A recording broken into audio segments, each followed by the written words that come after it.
This is Born Strategist, and this is my Yu-Gi-Oh! Legacy of the Duelist Impressions video.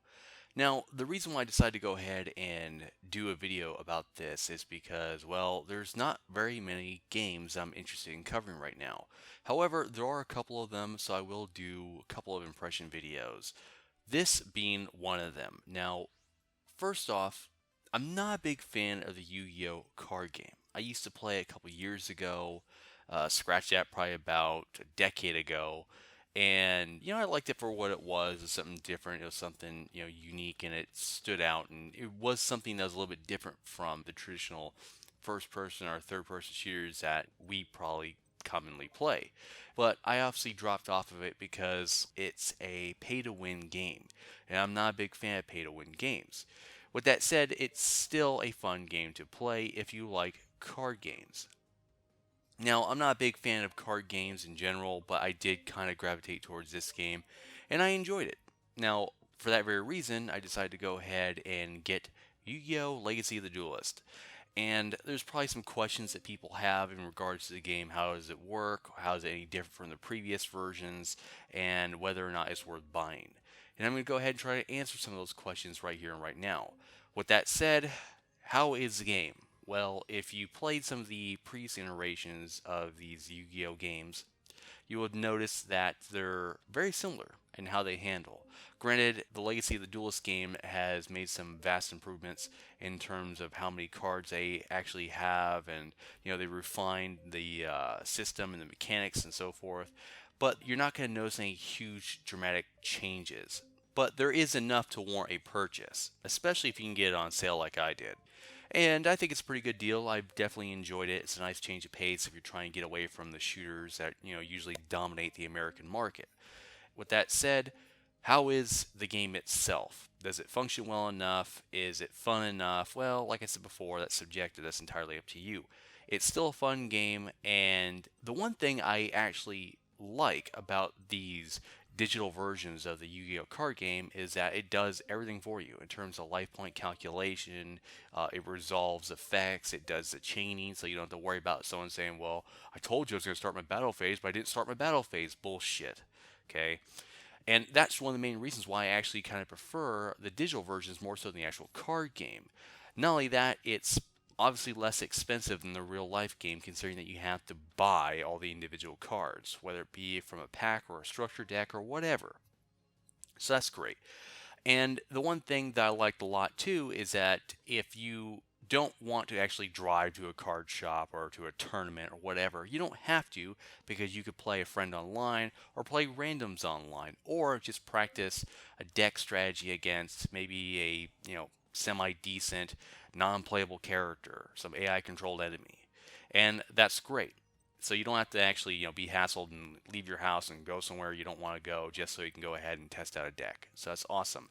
But now, as far as the actual game is concerned, because I'm not going to talk about, balancing and all that type of stuff, because Yu-Gi-Oh, in my eyes at least, has always had a history of balance issues. So, one deck is usually more dominant than another, but that's just the way of the game, unfortunately, because they want to keep you playing, and the only way they can keep you playing is to keep you buying.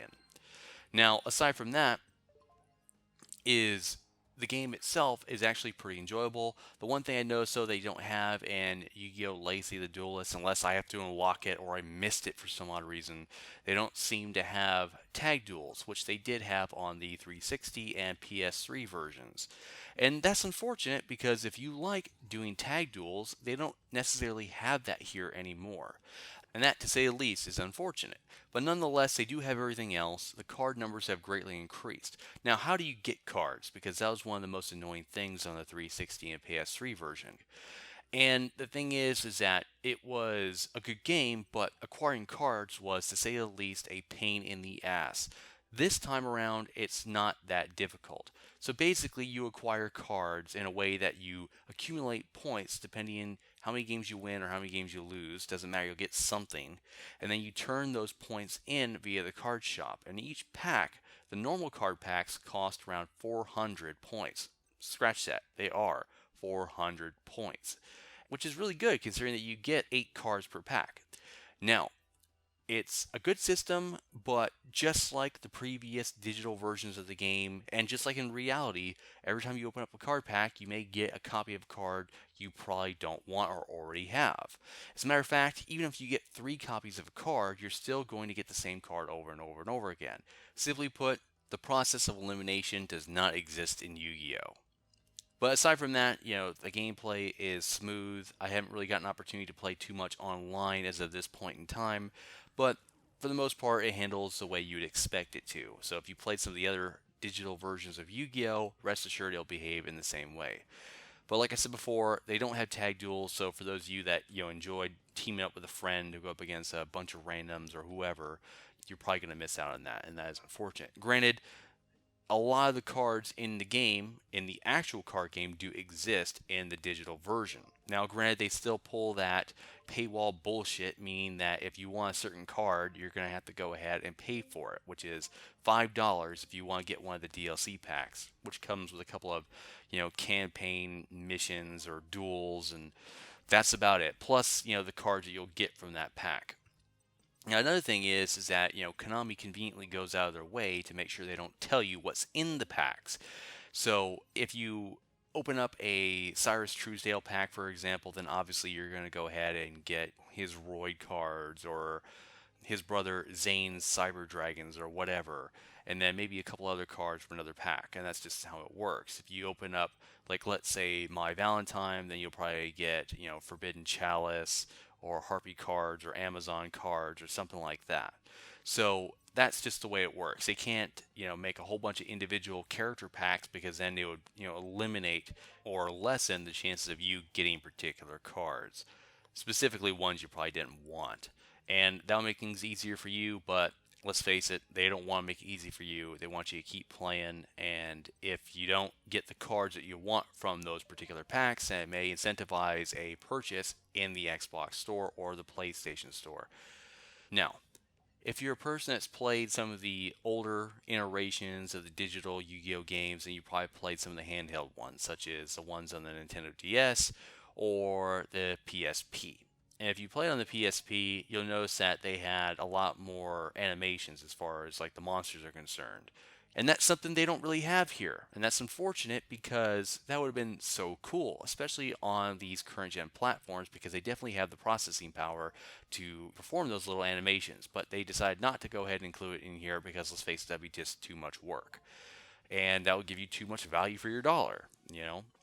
Granted, some people probably don't like that stuff and they just turn it off anyway because it just slows down the pace of the duel and they want to try to keep a very fast-paced game, which is, cool and all, but you still would have preferred the option to have those animations. Now, that's not to say they don't have any animations, they certainly do, but depending on the cards that you play or the cards that you go up against will determine how often you actually see those animations. With that said, if you're a fan of the Yu-Gi-Oh franchise, then you're obviously going to love this game. And it's going for $20 on the Xbox One. I would assume it's going for the same price on the PlayStation Network. Now, should you get it if you're not a Yu-Gi-Oh fan? I would say probably not. Just go ahead and let it be and save your money for another purchase because it is rather pricey considering it is just a card game, but still the value of any one particular game is heavily dependent on you, the individual. And since I don't mind, steering away from first person or third person shooters from time to time to play this, I'm actually glad that I got it. Granted, I got it for $15, but still it was worth the $15. With that said, what's your thoughts? What's your opinions? Did you like Yu-Gi-Oh! Legacy of the Duelist, or did you not like it? Let me know below. And until next time, thanks for watching. For more Objector reviews, strategy guides, commentaries, and more, stay tuned to this channel.